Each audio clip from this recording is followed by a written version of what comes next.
Assalamualaikum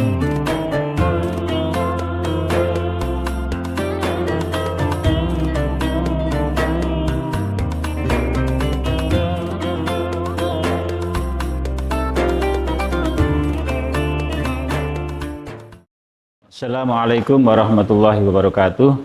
Bismillahirrahmanirrahim. Alhamdulillahirabbil alamin wassalatu wassalamu ala asyrafil anbiya wal mursalin sayyidina wa maulana Muhammadin wa ala alihi washabbihi ajmain, amma ba'du.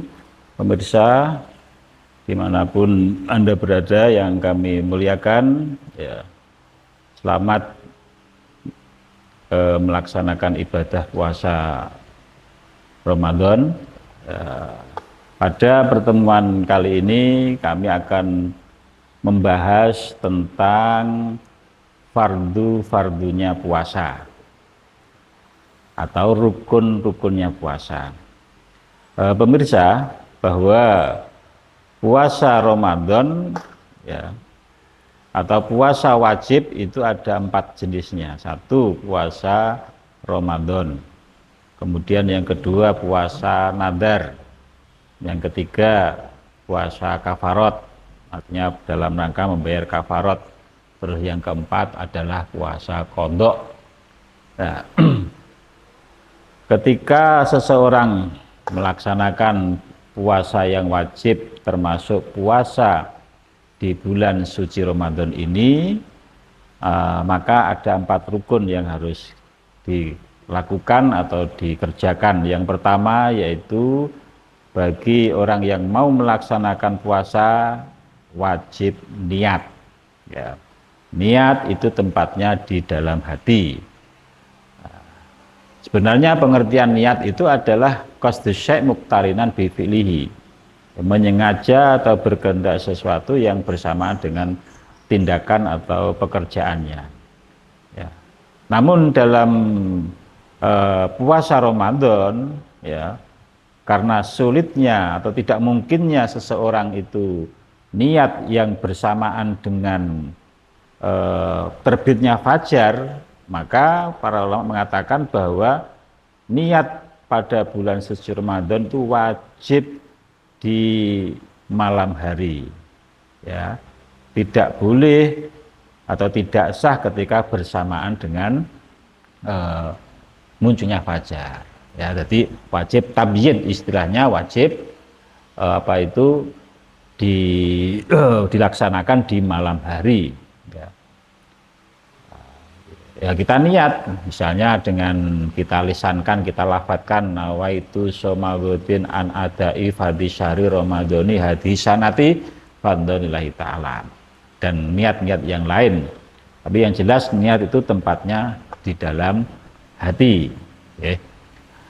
Pemirsa, yang kedua, bahwa rukun puasa yang kedua itu adalah imsak, menahan diri dari masuknya ain, masuknya zat atau materi ke perut atau ke lambung atau ke kepala, ya, dari berbagai macam manfaat atau lubang. Jadi tidak hanya mulut saja yang keluarnya itu, tapi keluar dari beberapa lubang yang tembus, yang terus. Jadi tidak hanya mulut, bisa jadi lewat hidung, lewat lubang kuping, bisa jadi lubang kubul ataupun dubur, ya. Sehingga ketika ada seseorang memasukkan sesuatu ke dalam lubang yang terus ini dengan sengaja, maka tentu batal puasanya. Dan ini saya ingatkan untuk semua pemirsa bahwa kebiasaan-kebiasaan yang kita laksanakan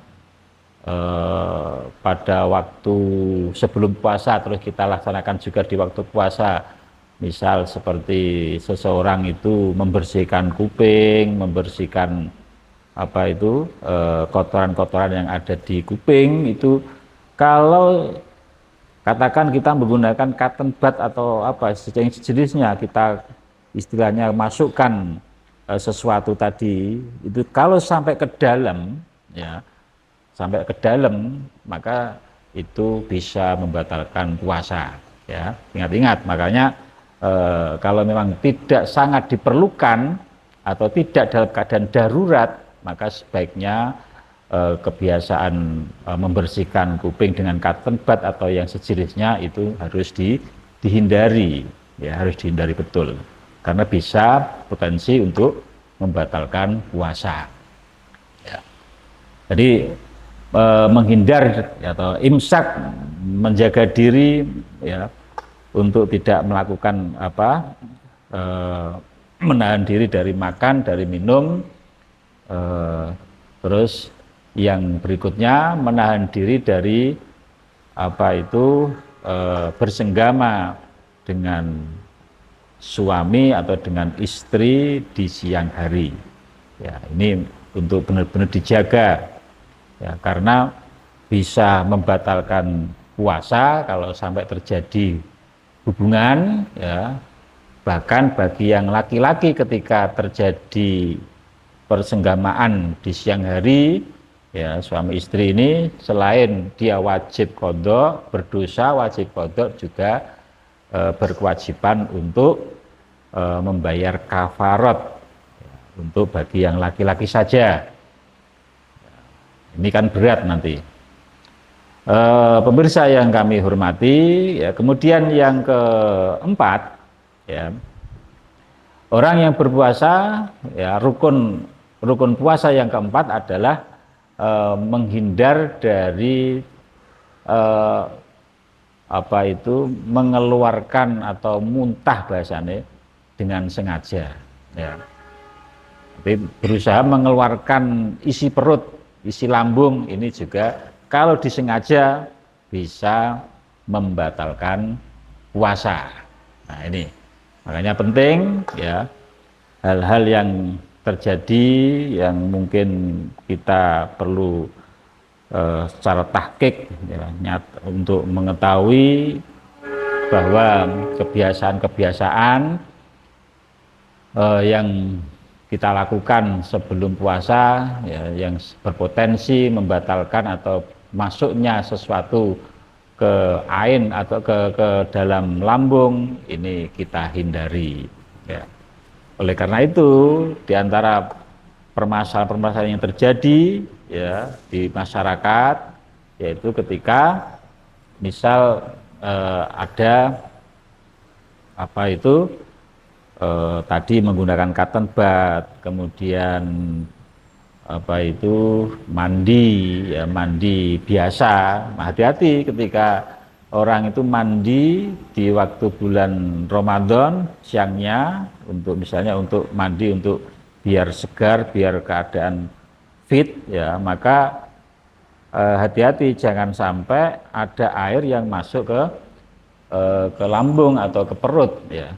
Kalau itu sampai terjadi masuk di dalam perut ya, mandinya mandi biasa, mandi tabarrut, maka hukum puasanya adalah batal. Kecuali ya kalau memang mandinya itu dalam rangka mandi wajib atau mandi sunnah ya. Kalau mandi wajib, misalnya mandi jinabat atau mandi haid ya, atau mandi yang lain, mandi yang wajib, atau mandi sunnah, contohnya mandi mau menghadiri Jumatan. Nah, ketika mandi ternyata tanpa sengaja ada air yang masuk, maka menurut para ulama ketika mandinya itu bernilai ibadah, yaitu mandi wajib atau mandi sunnah, maka hal itu tidak membatalkan puasa. Ini yang perlu dipahami oleh para masyarakat semua ya. Jadi bahwa dalam di waktu siang hari mulai fajar sampai maghrib ini menahan diri dari perkara-perkara yang membatalkan puasa. Untuk niatnya ya, untuk niat maka jangan sampai lupa. Orang berniat di waktu malam hari. Kalau seumpama dia lupa di malam hari ya, maka puasanya tidak sah. Berarti dia wajib qadha. Dan ketika tidak sah pun, ya, orang yang tidak berniat di malam hari ini wajib tetap untuk imsak, ya, untuk menahan diri dari makan dan minum. Inilah makanya benar-benar monggo jangan sampai lupa niat, ya, jangan sampai di siang hari melakukan hal-hal yang berpotensi bisa membatalkan puasa. Demikian, ya, semoga bermanfaat. Wallahul muwaffiq ila aqwamit thoriq. Wassalamualaikum warahmatullahi wabarakatuh.